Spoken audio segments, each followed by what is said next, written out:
kasih Tuhan untuk Injil-Mu yang kami rayakan lewat puji-pujian kami. Kiranya Injil itu terus diberitakan, bukan hanya lewat mulut kami, tetapi Tuhan, hati kami terus diubahkan, ditransformasi oleh Injil. Terima kasih Tuhan, terima kasih. Kami bersyukur untuk pagi ini. Tuhan, sebentar kami akan mendengarkan firman-Mu. Berfirmanlah kepada kami karena kami siap untuk mendengarkannya. Berkati setiap kami Tuhan, tolong setiap kami, berikanlah kami konsentrasi penuh, dan juga tolong hamba-Mu yang menyampaikan firman-Mu Bapa. Kiranya anugerah Tuhan yang terus memampukan hamba menyampaikan apa yang Tuhan mau hamba sampaikan pada pagi ini. Dan kiranya Roh Kudus menolong kami, memampukan kami untuk kami melakukan firman itu di dalam kehidupan kami sehari-hari. Terpujilah nama-Mu Tuhan, kami bersyukur, kami berdoa demi nama Yesus. Amin, amin. Silakan duduk kembali. Selamat pagi Bapak Ibu, Shalom. Selamat pagi juga untuk adik-adik sekolah minggu semuanya. Ya, Bapak Ibu Saudaraku, bulan ini kita akan belajar bersama-sama. Jadi tema bulan kita selama 1 bulan, kita akan belajar tentang Injil dan profesi. Injil dan profesi itu bagaimana Injil itu berdampak di dalam segala aspek kita. Injil itu bisa berdampak di dalam segala sesuatu yang kita miliki. Injil itu berdampak kepada keuangan kita, kepada jabatan, talenta, keluarga, pekerjaan. Dan Injil itu berdampak bagi diri kita sendiri. Dan hari ini saya rindu kita sama-sama belajar di bawah satu tema, aku bukan milikku. Sama-sama kita katakan, aku bukan milikku. Nah Bapak Ibu Saudaraku, kita buka Alkitab kita di dalam Galatia 2 ayat 19 sampai 21. Sekali lagi Galatia 2 ayat 19 sampai 21. Nah Bapak Ibu, kita berbicara tentang kekristenan, kehidupan kekristenan itu bukan hanya bicara mengenai seberapa banyak pengetahuan Alkitab yang kita tahu, atau seberapa banyak kita memahami teologi yang sangat dalam, atau juga kekristenan itu bukan berbicara tentang berapa banyak ayat Alkitab yang kita hafal, dan juga kekristenan itu bukan berbicara berapa kali kita sudah bolak-balik dari Kejadian sampai kepada Wahyu dalam membaca Alkitab itu. Tetapi kekristenan bukan hanya itu saja, tapi kekristenan itu bagaimana kita terus bertumbuh dan mengalami Tuhan, mengenal Tuhan, dan menghidupi Injil itu di dalam segala aspek hidup kita. Bukan hanya ketika kita di gereja saja kita melakukan firman itu, tetapi bagaimana firman itu kita lakukan, Injil itu kita lakukan di dalam kehidupan kita sehari-hari. Di rumah kita, di kantor kita, dimanapun kita berada, Injil itu terus diberitakan lewat kehidupan kita. Dan Bapak Ibu, ini bukanlah hal yang mudah. Bagaimana Injil itu bisa membentuk pola pikir kita, bagaimana Injil itu bisa membentuk tindakan kita, Injil itu bisa membentuk seluruh aspek kita di dalam kita bekerja, di dalam kita mengasihi sesama kita, di dalam kita membangun relasi kita. Dan ini sekali lagi tidak mudah. Ini adalah sebuah proses seumur hidup, bukan hanya setiap hari Minggu kita melakukan, tetapi bukan hanya 1 bulan, bukan hanya 1 tahun, tetapi ini adalah proses seumur hidup sampai kita berjumpa dengan Tuhan muka dengan muka.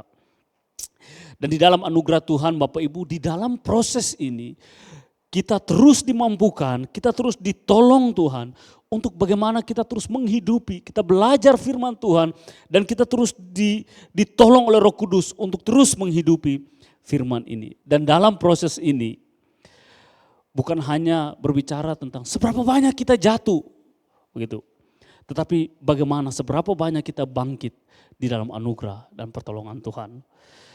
Dan saya yakin dan percaya bahwa setiap kita itu memiliki pengalaman hidup yang berbeda-beda.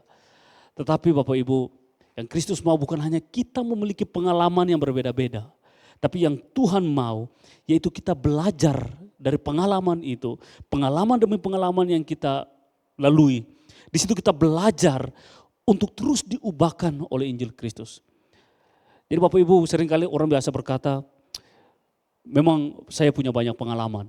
Yes, tapi kalau kita sendiri tidak belajar dari pengalaman itu, melihat apa yang Tuhan mau kerjakan dalam hidup kita, maka pengalaman itu jadilah pengalaman, tapi tidak menjadi sebuah pembelajaran bagi diri kita.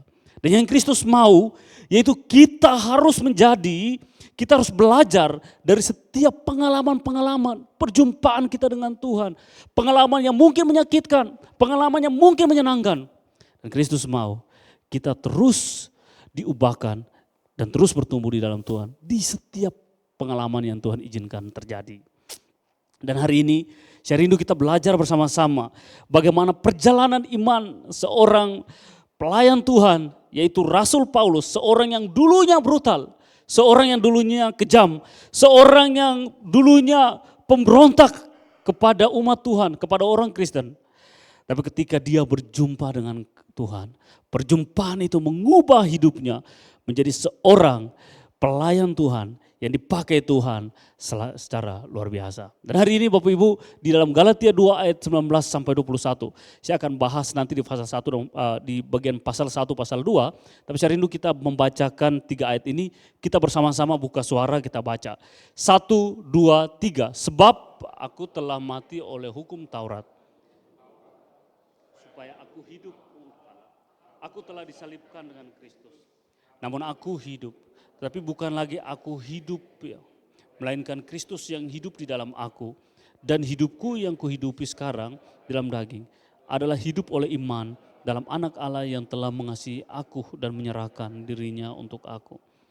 Ayat 21, aku tidak menolak kasih karunia Allah, sebab sekiranya ada pembenaran oleh hukum Taurat, maka sia-sialah kematian Kristus. Nah hari ini Bapak Ibu kita belajar 3 poin. Yang pertama Injil Kristus dan Injil palsu. Yang kedua pengertian hidup untuk Allah seperti yang dikatakan di dalam ayat 20. Dan yang ketiga bagaimana kita menghidupi kebenaran Injil.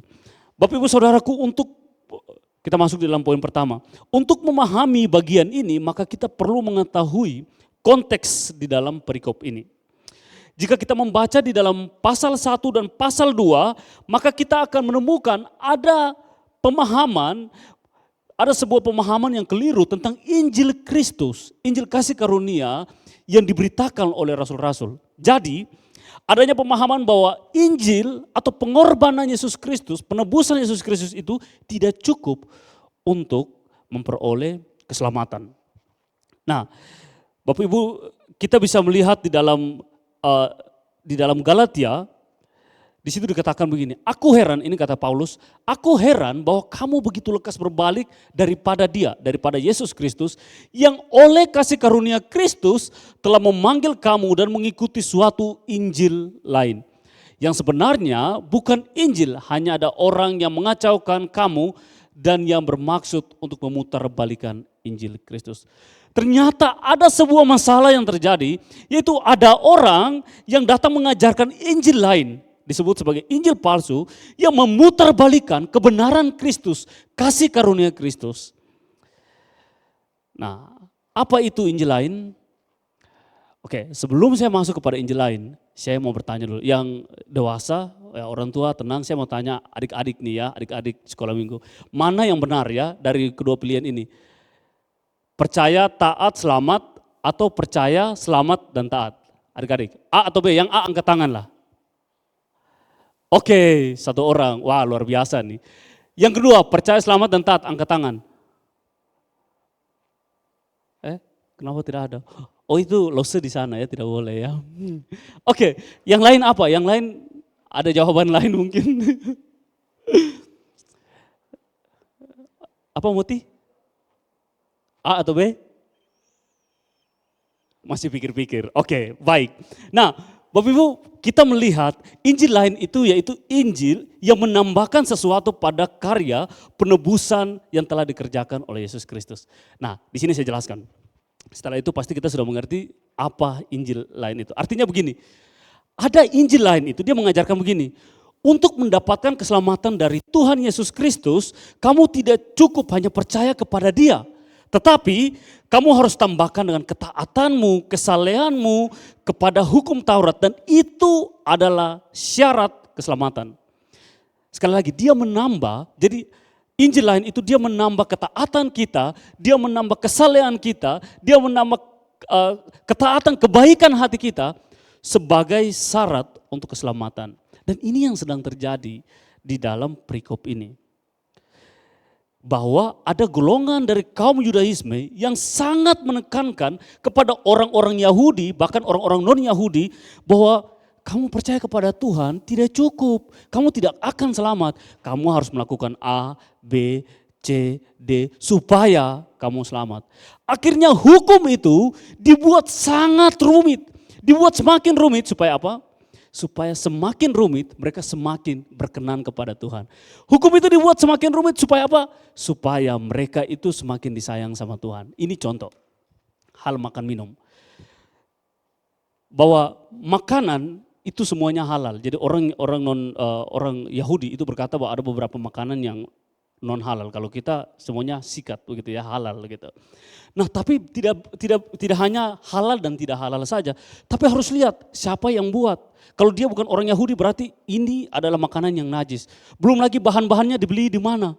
Kalau dibeli di pasar sini, oh ini orang non Yahudi, berarti ini tidak halal. Sampai sedetil itu, dan kalau siapa yang ikut, siapa yang bisa taat, maka dia akan selamat. Jadi akhirnya ketaatan, kesalehan itu menjadi perlombaan iman, menjadi perlombaan untuk mendapatkan keselamatan daripada Tuhan.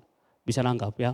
Jadi Injil lain itu bicara bahwa kamu harus menambahkan sesuatu kepada karya penebusan Kristus. Tidak cukup hanya penebusan Kristus. Nah, di dalam perikop yang kita baca, itu sebelumnya, ayat sebelumnya itu dia menjelaskan sebuah ketegangan antara Rasul Paulus dan Rasul Petrus. Jadi mereka dua ini sama-sama melayani Tuhan, tetapi Rasul Paulus itu menegur Rasul Petrus karena apa? Karena kelakuan Petrus itu tidak sesuai dengan Injil yang diberitakan. Adanya sikap kemunafikan yang terjadi. Singkatnya begini, jadi Petrus itu di dalam sebelumnya Petrus sudah bertobat. Dulu dia tidak terima, Rasul Petrus itu dulu dia tidak terima orang non Yahudi. Dia hanya terima orang Yahudi. Tetapi di dalam penglihatan, di dalam Kisah Para Rasul 10, di situ dia mendapat penglihatan bahwa Tuhan itu berikan dia penglihatan bahwa semua orang kamu harus terima. Baik itu orang Yahudi maupun orang non Yahudi kamu harus terima karena semuanya mendapat keselamatan daripada Tuhan.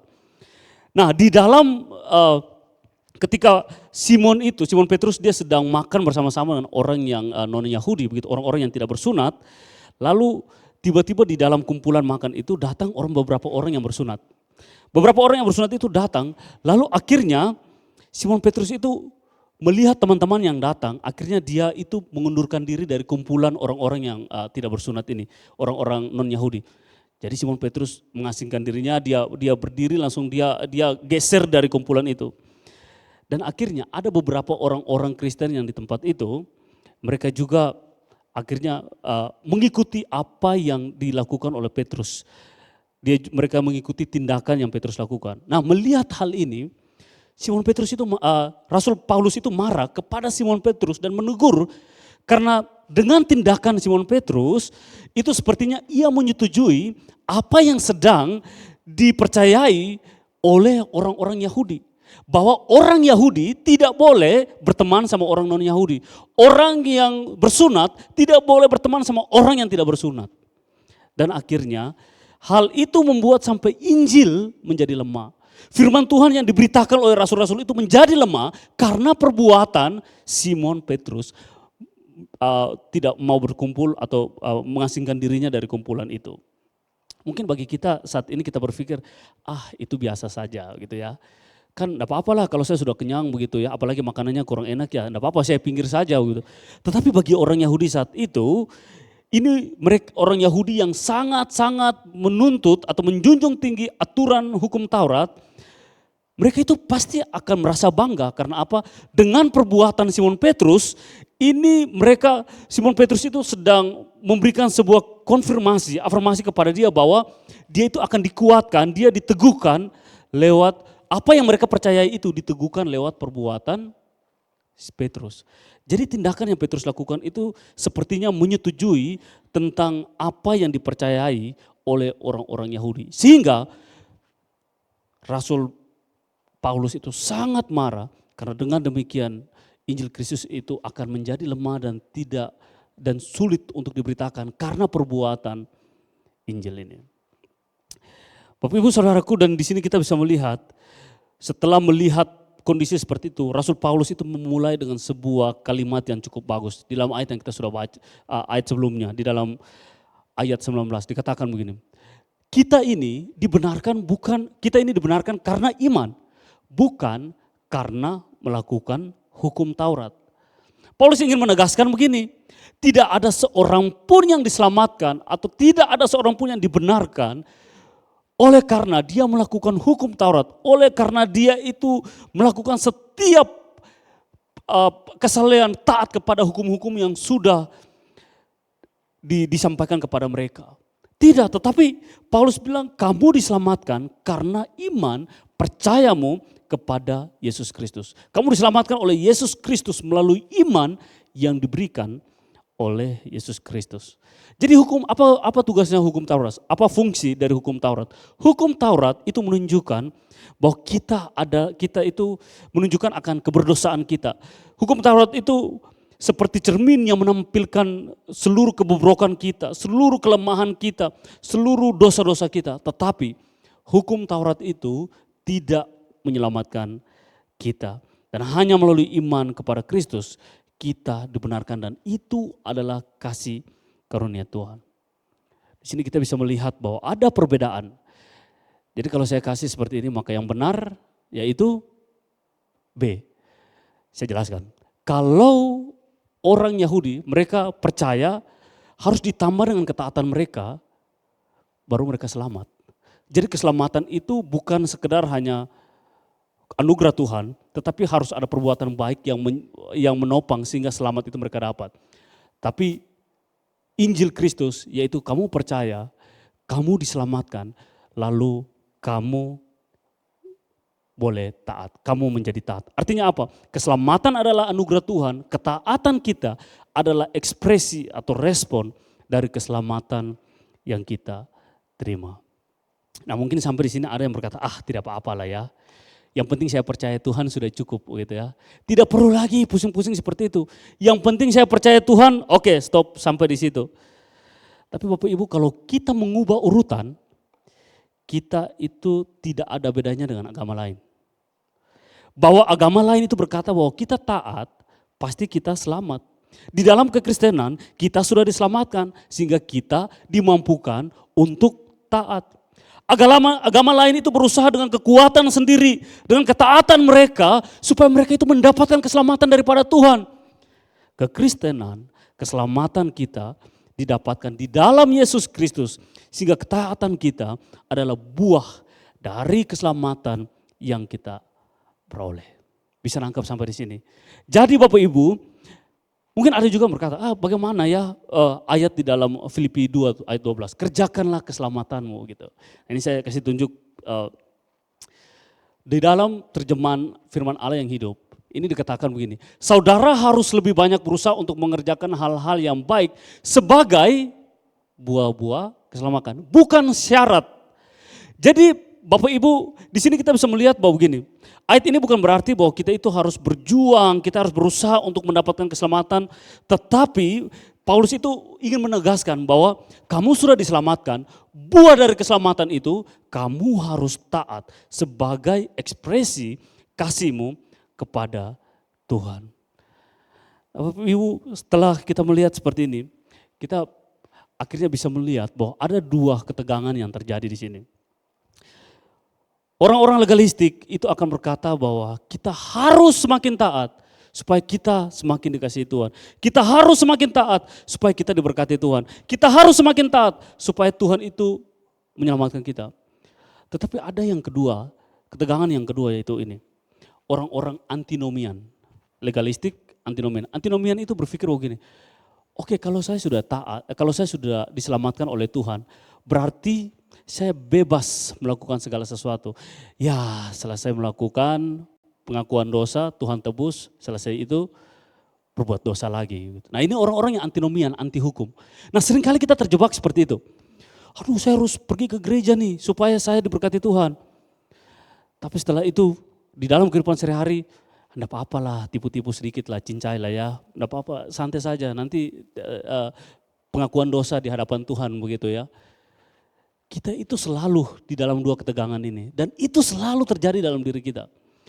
Orang yang sangat-sangat legalistik, orang-orang yang berpikir bahwa Tuhan terima kasih karena anugerah Tuhan saya sudah diselamatkan, yes. Tetapi di dalam kehidupan kita, kita tidak mempraktekkan iman yang sesungguhnya. Kita menjadi batu sandungan bagi orang lain. Kehidupan kita tidak memancarkan Injil Kristus. Dan ini sebenarnya Paulus ini sedang tekankan di dalam bagian ini. Bahwa buah dari pertobatan kamu, bukan kamu akhirnya berusaha lagi supaya kamu mendapat keselamatan. Nah, bukan juga kamu menjadi menganggap remeh tentang kasih karunia Tuhan. Tapi bagaimana kamu hidup oleh Injil, bahwa kamu taat karena kamu sudah mendapatkan keselamatan. Sehingga kehidupanmu memancarkan kasih Kristus.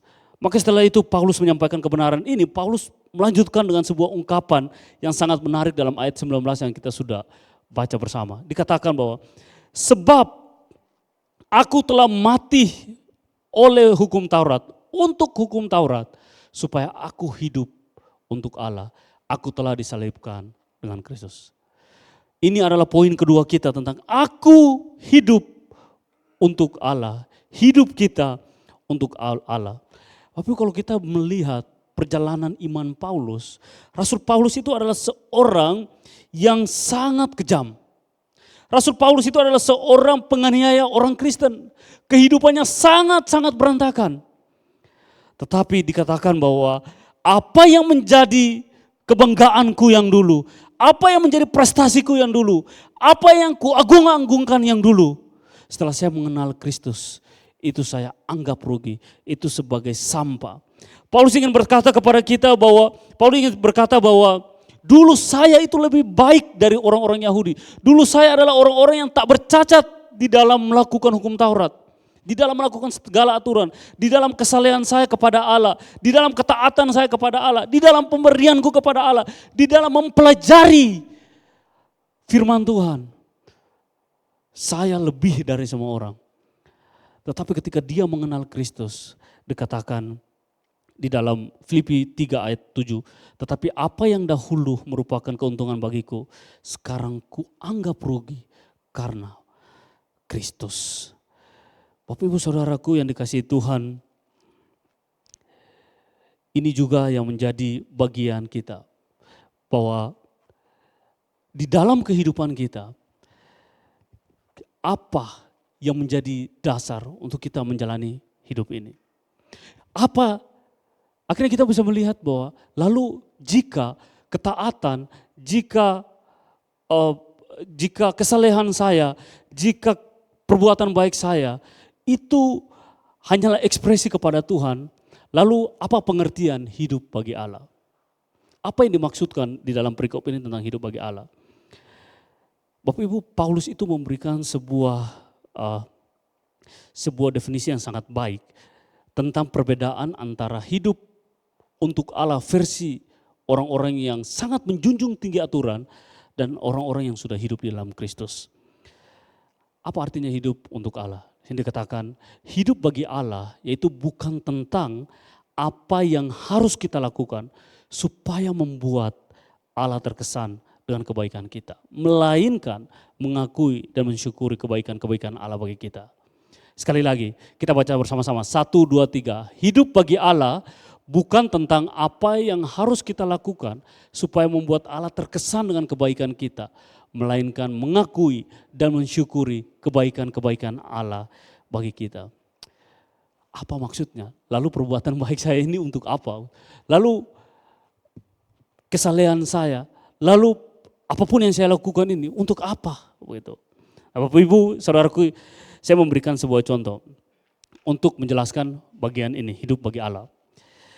Bapak Ibu, seberapa kita yang berpikir bahwa kalau kita itu melakukan kebaikan, misalnya kita rajin datang beribadah, kalau kita rajin berbuat baik, kalau kita itu taat kepada Tuhan, kita itu rajin memberikan persembahan, kita itu setia di dalam pelayanan Tuhan, maka Tuhan itu akan memberkati kita. Maka Tuhan itu akan lebih lagi mengasihi kita. Tuhan itu akan lebih lagi mencintai kita. Bahkan mungkin kita berkata bahwa kalau kita setia sama Tuhan, percayalah bahwa Tuhan akan membuka tingkap-tingkap langit untuk kita.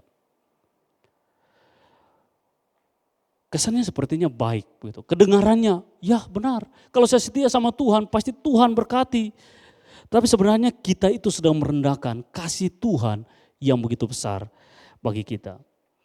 Bapak Ibu Saudaraku, jika kita melakukan demikian, maka kita itu tidak ada bedanya dengan orang-orang Yahudi yang menekankan tentang kesalehan, tentang ketaatan mereka untuk mendapatkan kasih Tuhan. Lalu apa yang dimaksudkan dalam bagian ini?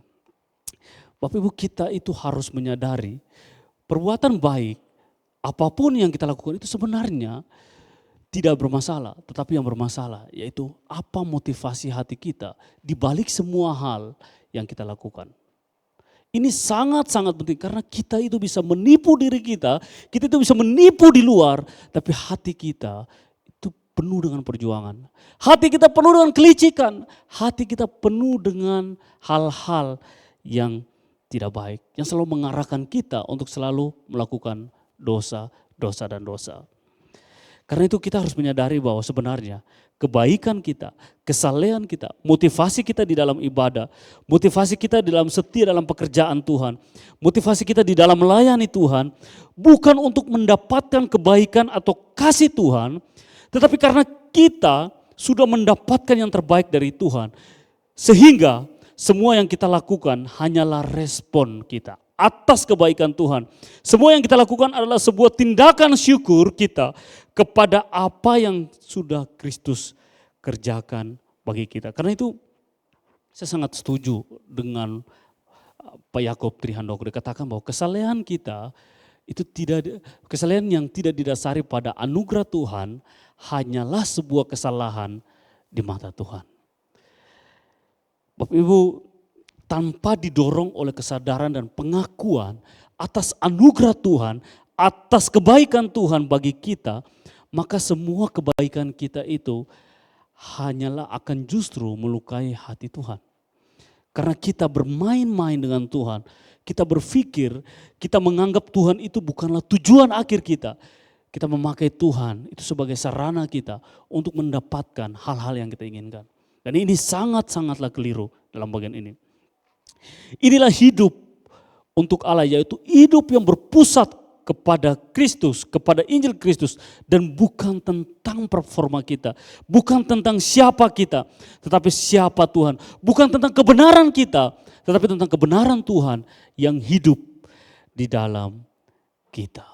Nah, Bapak Ibu, kebenaran ini akan menolong kita untuk bagaimana kita itu bisa melayani Tuhan. Kebenaran ini akan menolong kita untuk bagaimana kita memiliki motivasi yang benar ketika memberikan persembahan, ketika beribadah, ketika membantu orang, ketika melayani Tuhan dan melakukan semua ritual agamawi kita. Tapi ingat bahwa itu tidak membuat akhirnya Tuhan itu semakin sayang kita, tidak. Karena Tuhan sudah lebih dahulu mengasihi kita, bahkan Dia sudah sangat mencintai, menyayangi kita. Dia sudah sangat menyayangi kita, jadi tidak perlu kita melakukan segala sesuatu supaya Tuhan itu sayang kepada kita. Karena kasih sayangnya sudah sempurna bagi kita. Jadi semua hal yang kita lakukan itu hanyalah sebuah respon, ucapan syukur kita kepada Kristus yang sudah mati bagi kita. Bapak Ibu Saudaraku, kebanyakan dari kita, termasuk saya dulu, seringkali tanpa saya sadari hal-hal ini di dalam menjalani kehidupan sehari-hari begitu, saya pun sudah mengerti bahwa hidup itu adalah anugerah Tuhan. Saya diselamatkan karena kasih karunia Tuhan. Tetapi di dalam prakteknya itu saya lupa dan mengandalkan Tuhan. Saya tahu bahwa Yesus sudah mati buat saya, Yesus mengorbankan dirinya buat saya yang berdosa. Tetapi di dalam kehidupan sehari-hari, yang saya lakukan yaitu bagaimana saya lupa tentang apa yang Kristus mau saya lakukan. Saya hanya melihat, saya melihat bukan melihat kepada performa Kristus, tapi saya melihat kepada performa saya. Apa yang harus saya lakukan, bukan kepada apa yang Kristus lakukan. Nah, saya memberikan contoh yang simpel aja. Misalnya di dalam hal kita berdoa. Bapak Ibu, kalau saya memberikan dua pilihan, kita pilih misalkan ada jemaat yang sakit lalu dua hamba Tuhan yang berdoa. Saya kasih pilihan untuk kita, kira-kira kita pilih yang mana? Mau kita memilih hamba Tuhan yang berdoanya suaranya tegas, tumpang tangan, bicaranya dengan suara yang luas, Bapa kami dalam surga gitu ya, suaranya sangat-sangat keras begitu. Powerful, tumpang tangan, tumpang kaki gitu ya. Kita pilih yang hamba Tuhan seperti itu atau kita pilih hamba Tuhan yang Tuhan kami serahkan orang ini ke dalam tangan-Mu, berdoa dan lain-lain. Kita pilih yang mana? Saya yakin kita pilih yang kedua. Wah, ini lebih kuasa nih kalau doa seperti ini. Dulu saya juga seperti itu. Saya pikir dengan saya berdoa lebih keras, itu Tuhan semakin dengar. Seperti Tuhan itu budak gitu ya, harus berdoa lebih keras supaya dengar gitu. Ya satu itu versinya Naba, satu versi mungkin Lose Yunias begitu ya, yang doanya lebih santai begitu. Mana yang Tuhan dengar? Kita mulai memilih-milih gitu ya. Kita pikir dengan performa kita, Tuhan pasti dengar gitu. Sebenarnya Bapak Ibu, doa itu bukan tergantung dari siapa yang berdoa keras, yang tegas begitu, siapa yang berdoa lemah gemulai begitu. Tapi doa itu berbicara tentang Kristus yang memberikan jawaban di dalam setiap doa kita. Doa itu bukan berbicara tentang siapa kita, tetapi siapa Kristus yang bekerja di dalam doa kita. Dan ini penting. Jadi kalau misalkan ada jemaat yang sakit, berdoa sendiri ya, jangan cari hamba Tuhan. Boleh cari hamba Tuhan kalau dukung di dalam doa gitu. Tapi kita harus sadar bahwa kita juga itu diberikan kuasa oleh Kristus untuk berdoa. Kita orang-orang yang sudah diselamatkan, orang-orang yang sudah ditebus, itu sama, tidak ada yang lebih baik begitu. Kita semua sama, baik hamba Tuhan, jemaat Tuhan, kita semua sama. Kita sama-sama ditebus, kita sama-sama diberikan kuasa oleh Tuhan. Amin.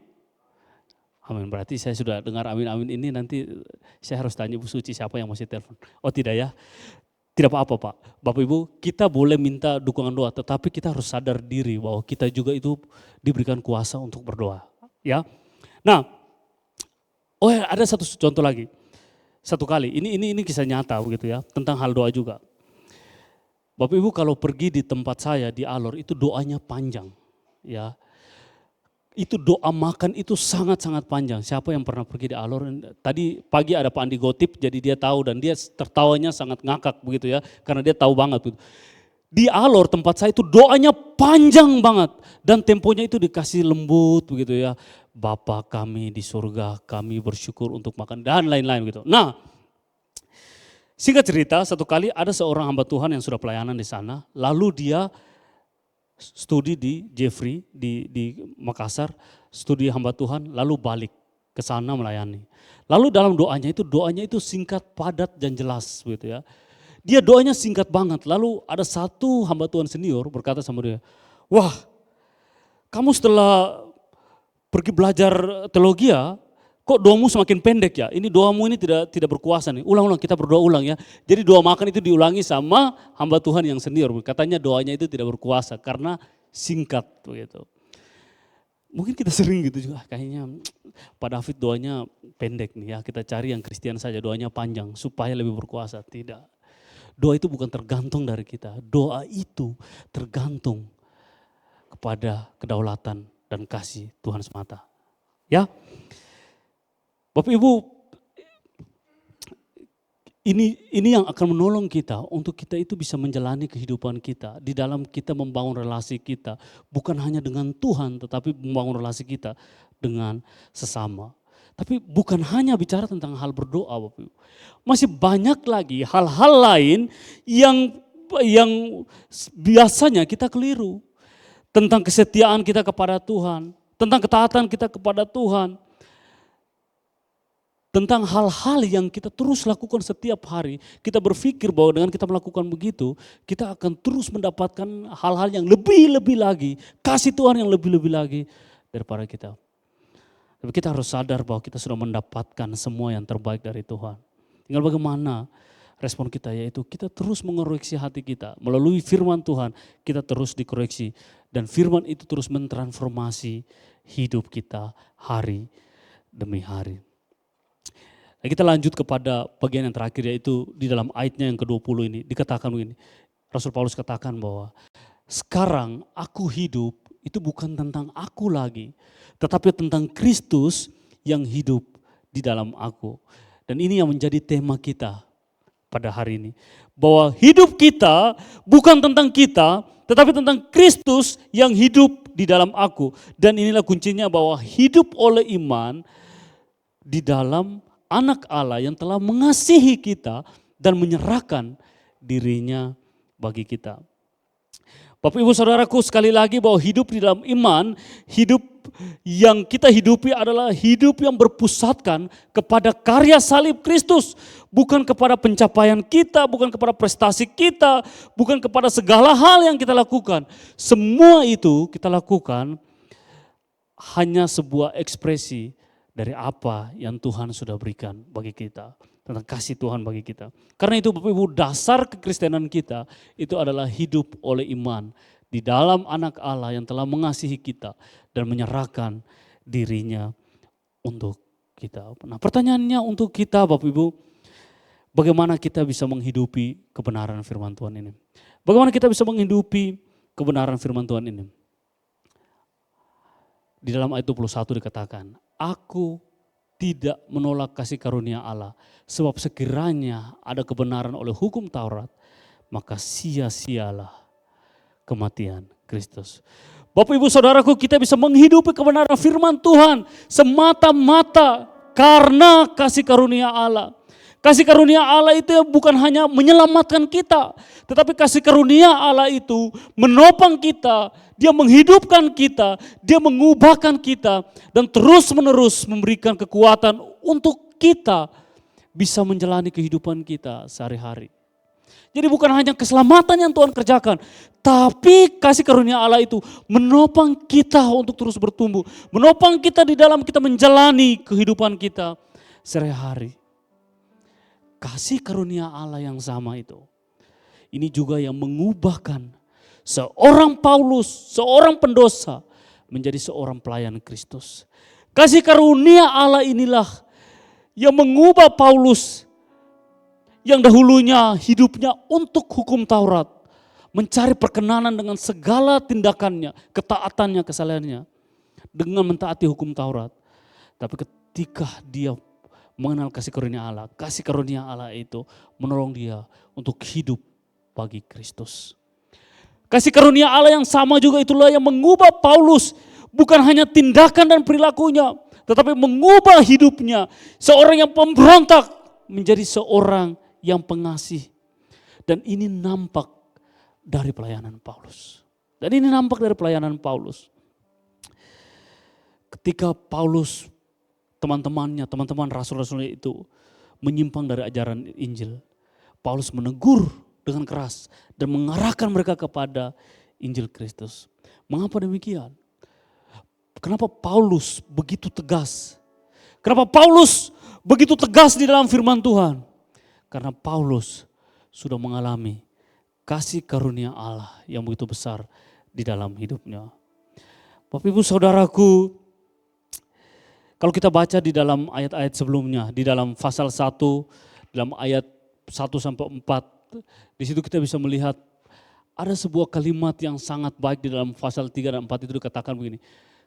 Kasih karunia menyertai kamu dan damai sejahtera dari Allah Bapa kita, dari Tuhan Yesus Kristus yang telah menyerahkan dirinya karena dosa-dosa kita untuk melepaskan kita dari dunia yang jahat yang sekarang ini menurut kehendak Allah dan bagi kita. Nah, kita melihat apa sih dasar Paulus ketika Paulus menulis surat ini di bagian pertama, di bab yang pertama, di pasal yang pertama. Paulus berkata bahwa apa yang ia kerjakan itu semata-mata karena Yesus sudah menyerahkan dirinya karena dosa-dosa dia. Yesus sudah menyerahkan dirinya kepada dosa itu supaya kita yang berdosa itu mengalami pemulihan di dalamnya. Yesus menyerahkan dirinya sebagai pengganti kita.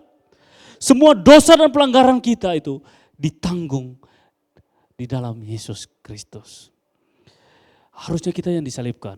Yesus menggantikan posisinya kita. Ya, itulah kasih karunia Allah. Dan kasih karunia Allah itulah yang menopang kita. Di atas kayu salib Bapak Ibu, yang Yesus kerjakan supaya kita itu bisa mengalami kasih karunia Allah itu. Yesus Kristus yang benar dan tak bersalah, dia disalibkan agar apa? Agar kita yang bersalah itu mendapat atau mengalami kebenaran di dalamnya. Yesus Kristus di atas kayu salib, Kristus yang sempurna itu dan tak bercacat itu, dia rela menanggung semua siksaan agar kita yang tidak sempurna, kita yang bercacat, mengalami kesempurnaan di dalam kematian dan kebangkitannya. Di atas kayu salib itu Bapak Ibu, Kristus sang pemilik kehidupan itu, dia harus mengalami kematian. Di atas kayu salib agar apa? Agar kita yang seharusnya mati karena dosa dapat menerima hidup yang kekal.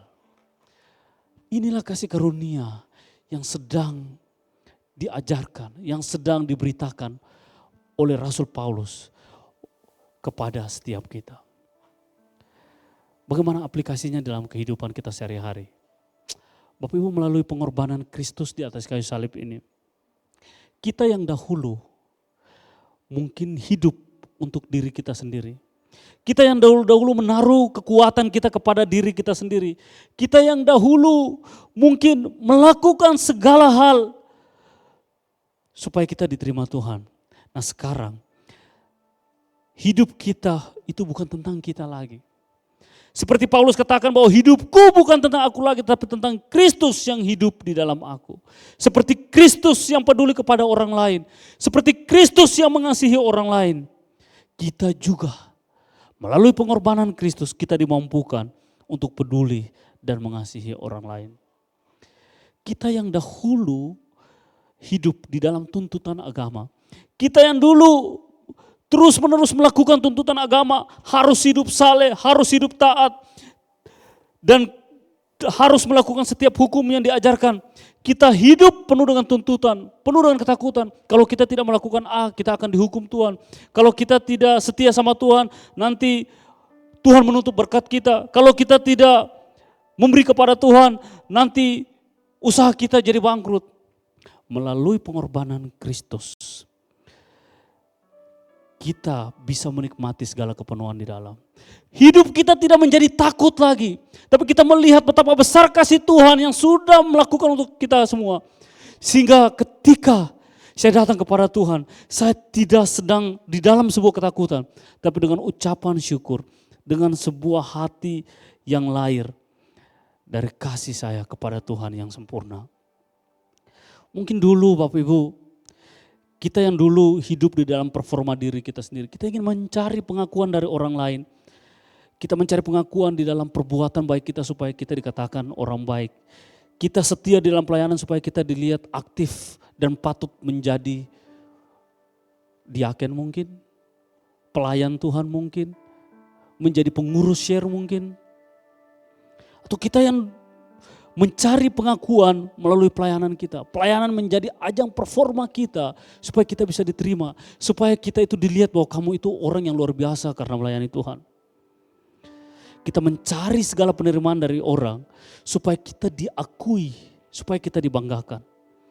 Tetapi ketika kita menerima Kristus, ketika Kristus melalui pengorbanan Kristus, sekarang segala sesuatu yang kita lakukan, baik itu di gereja, di kantor, di keluarga, di pekerjaan kita, dimanapun kita berada, semata-mata kita lakukan karena kita mengasihi Tuhan. Semata-mata kita lakukan sebagai ekspresi kita kepada kasih Tuhan, sebagai ungkapan syukur kita kepada Tuhan, sebagai dampak dari keselamatan yang kita terima daripada Tuhan.